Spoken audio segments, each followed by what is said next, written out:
నా first vlog అయితే శ్రీరామనవమితో start చేస్తున్నాను. మా ఊర్లో శ్రీరామనవమి జయంతులు అయితే కొంచెం లేట్ గా అయితే చేస్తున్నారు.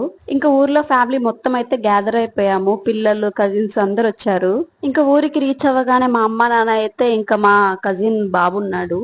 ఇంకా తనతో అయితే ఆడుకోవడం అయితే స్టార్ట్ చేసేసారు రావడం అయితే. ఇంకా ఈ వీడియోలో కల్పిస్తున్న ఇతను ఉన్నాడు కదా, ఈయన ఆడవాళ్ళ దగ్గరికి అయితే అస్సలు రాడండి బాబు. నేను ఎత్తుకోవడానికి ఎంత ట్రై చేసినా నా దగ్గరికి మాత్రం రావట్లేదు. హాయ్ బాయ్ మాత్రం చెప్తున్నాడండి. ఇంకా అలా అలా కొంచెం టైం స్పెండ్ చేసిన తర్వాత ఇంకా నెక్స్ట్ డే వసంతోత్సవంకి రథానికి అయితే వేయడానికి మేము ఇక్కడ కొన్ని పూలమాలలు అయితే కుట్టాము. నేనైతే yellow colour and orange colour బంతి పూలు అయితే తీసుకున్నాను పూలమాలలు కుట్టడానికి. అలాగే మధ్య మధ్యలో యాడ్ చేయడానికి కొన్ని ఆకులు కూడా పెరుక్కొచ్చాను. ఇంకా అలా రిఫ్రెష్మెంట్ కోసం ఈ హెరిటేజ్ ఐస్ క్రీమ్ అయితే తిన్నాను. ఫ్లేవర్ అయితే చాలా బాగుంది. ఇంకా తర్వాత సీతారాముల కళ్యాణంకి అయితే వచ్చేసాము. ఇక్కడ కళ్యాణం కూడా స్టార్ట్ అయింది. ఇక్కడైతే అందరి ఫోకస్ కళ్యాణం పైన ఉంటే నా ఫోకస్ మాత్రం ఈ బుడ్డదాని పైనే ఉంది. ఇంకా వీడియోలో పంతులు గారికి హెల్ప్ చేస్తుంది కదా, తను ఎవరో కాదు మా అక్క సంతూర్ మమ్మీ. మా ఊర్లో అయితే కళ్యాణంకి అయితే ప్రతి ఇంటి నుంచి తరంరాలు, కొబ్బరికాయ, ఆకు ఒక్క అన్ని అయితే తీసుకొస్తారు. ఇంకా మేము కూడా కోడూరు నుంచి అయితే తీసుకెళ్లిపోయాము. ఇంకా నేనైతే ఇక్కడ సైడ్ అయితే కూర్చొని వీడియోస్ తీసుకుంటూ కళ్యాణం అయితే దగ్గర నుంచి చూసాను. నాకైతే ఇదే ఫస్ట్ టైం సీతారాముల కళ్యాణం అయితే దగ్గర నుంచి అయితే చూడడము.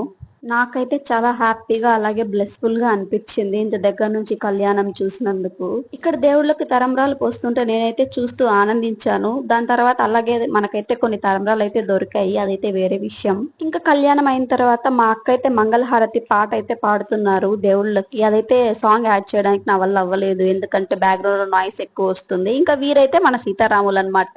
ఇంకా కళ్యాణం అయిపోయిన తర్వాత ఏం చేసాం అనేది నెక్స్ట్ వీడియోలో అయితే పోస్ట్ చేస్తాను. Thank you for watching.